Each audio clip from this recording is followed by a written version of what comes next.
Itong pinapakita ko na ito ay ito ang tamang paraan na paggawa ng manual na paggawa ng nawala na yung copper. Wow, ang ganda.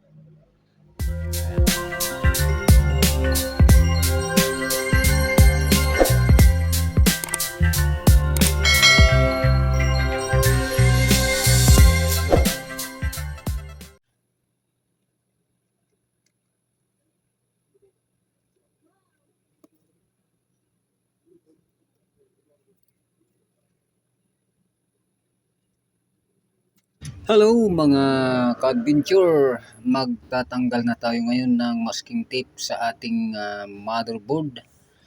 Ito yung motherboard na galing sa Dracula.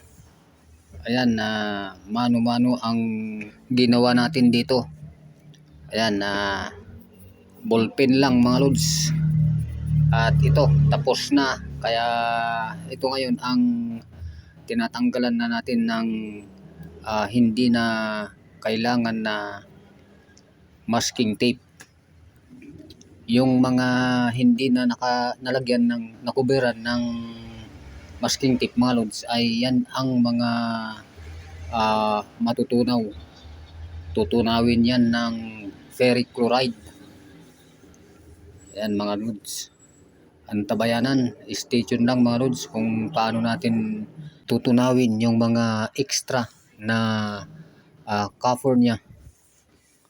Ayan. Ayan, malapit na mga lods. Malapit na natin matanggal lahat. Yung mga gustong mag-DIY ng mga motherboard ng amplifier, yung mga mahihilig mag-DIY na first timer, yan. Pwede nyong gayahin ito mga lods. Makalibre kayo ng motherboard.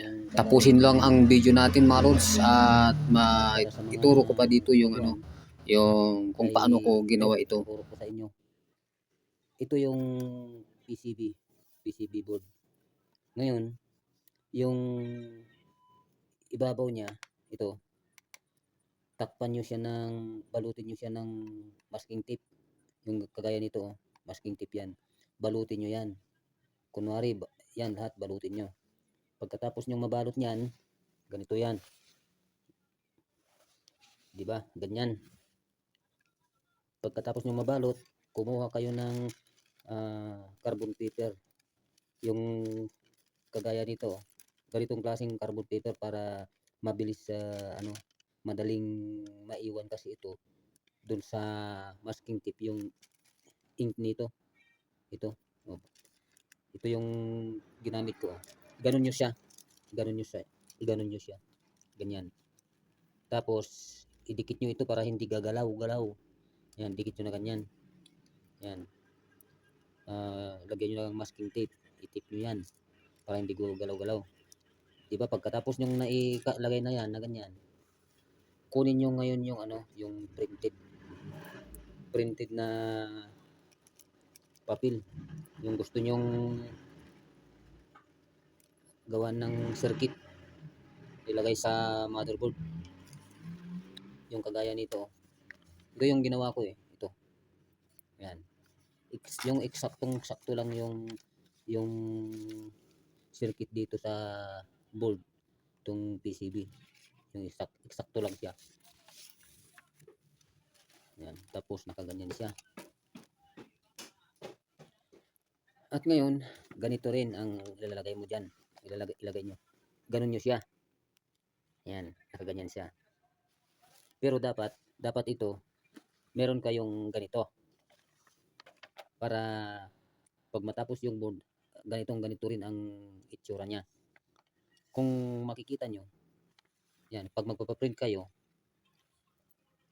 ito yung original na postura niya sa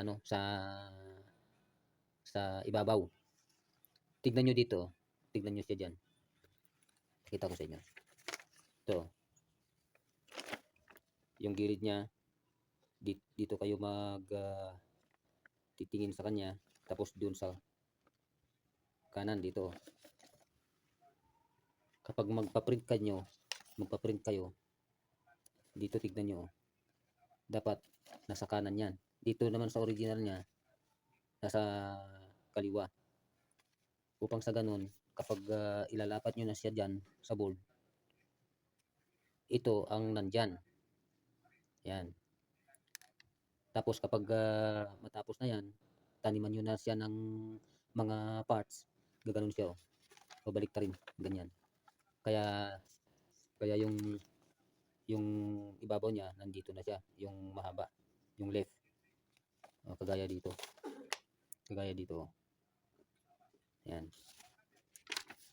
Pag nagkaganon na, nakalagay na ganyan, isipin nyo ito, idikit nyo mabuti para kapag susulatan nyo siya dito sa gilid niya, yan.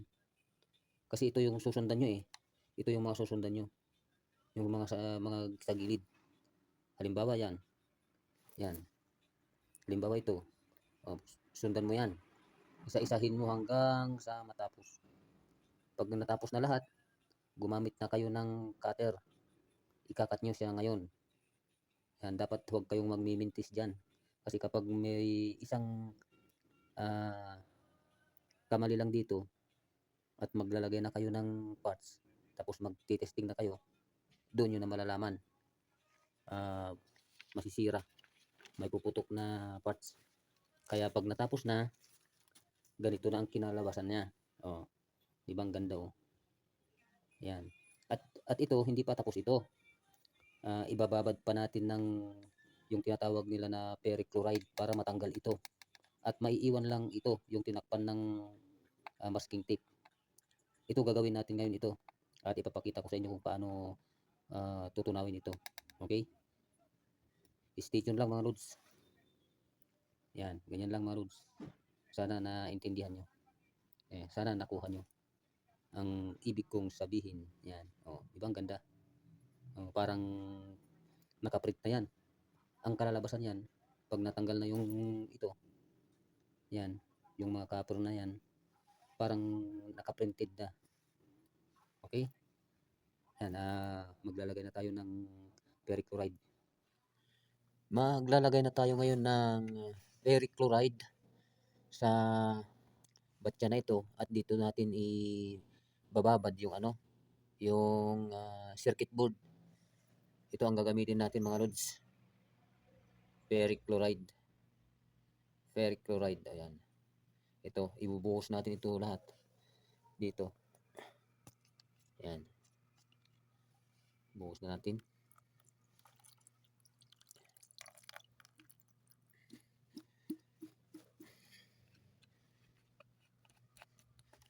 Ayan. Pagkatapos niyan, itong circuit board na ito ay ibababad natin mga rods. Ganyan lang. Ayan. Tapos, igano-ganon lang natin. Upang sa ganon ay matutunaw yung yung copper niya. Ganyan-ganyan lang. Itong pinapakita ko na ito ay ito ang tamang paraan na paggawa ng manual na paggawa ng circuit board. Ayan. Hindi lang ako ang gumagawa ng ganito, meron pa siguro, pero karamihan na ngayon yung printed na ngayon. Wala tayong ganun. Pero pag magtuloy-tuloy ito, siguro gagawa rin ako ng ganun. Mas maganda kasi yung printed. Talagang kuhang-kuha yung originality ng nasa carbon. Yan, yung pailawan. Yung itatapat mo yung board doon sa ilaw. Pero yun, maproseso yun. Pero pag matapos yun, maganda ang kinalalabasan. Yan, ganyan-ganyan lang mga lods. Hanggang matunaw yung yung niya. Tawag dito, yung copper. Malulusaw yan. Yan, ganito talaga ang paggawa dito. Talagang tiyaga lang. Kung gusto nyong magkaroon ng circuit. Yan.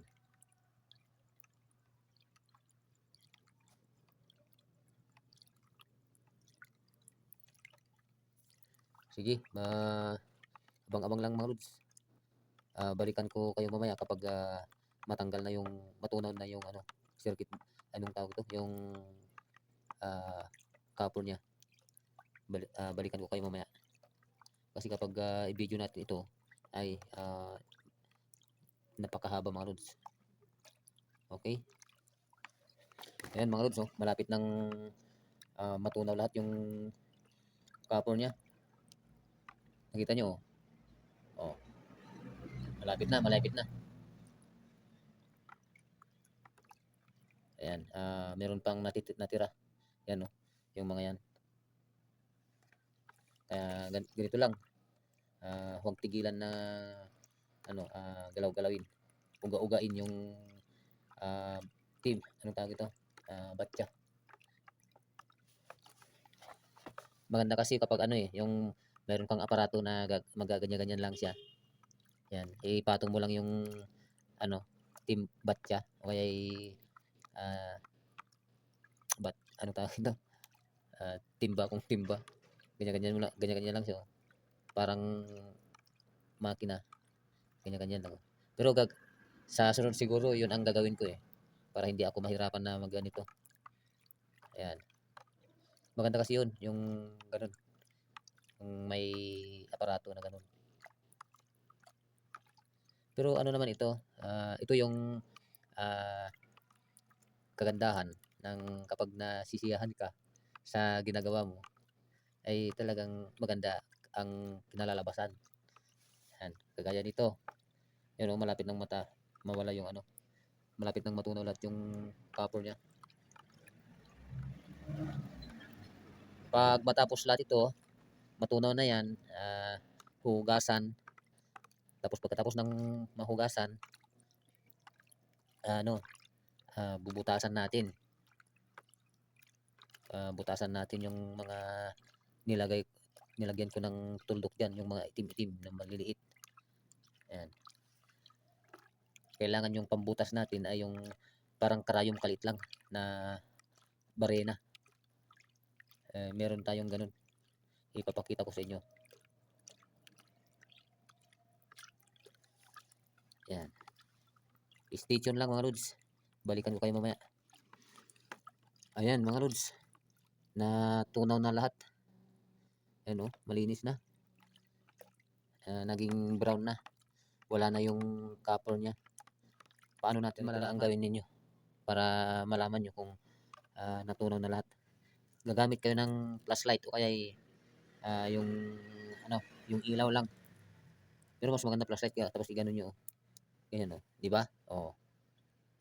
Yan, wala na siya oh. Nawala na yung copper. Yan oh, malinis na siya. Yan oh. Ngayon, ang maiiwan lang diyan ay yung copper na natakpan ng ano yan, yung masking tape. Yan lang ang maiiwan. Ayan. Napakaganda mga lods. Ano natin sa ilaw.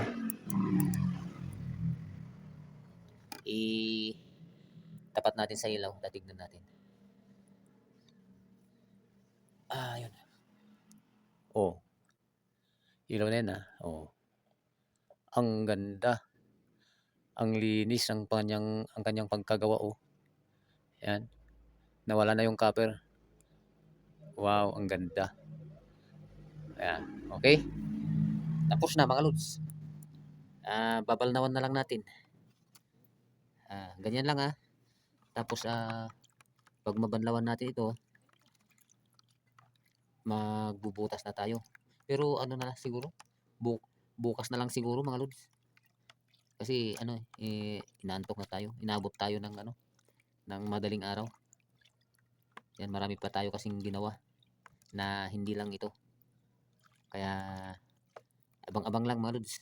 At sana nakatulong ito sa inyo para ma-inspire kayo na gumawa rin ng ganito. Yung mga baguhan, sana ma-inspire kayo. Ayan, at kung sakaling meron kayong tatanungin sa akin, PM lang mga lods. Wag kayong magtanong doon sa ano, sa comment section. para masagot ko kayo kaagad sa abot ng aking makakaya. Yan. Okay? Magandang umaga sa ating lahat. At sana ay nasa mabuti kayong kalagayan.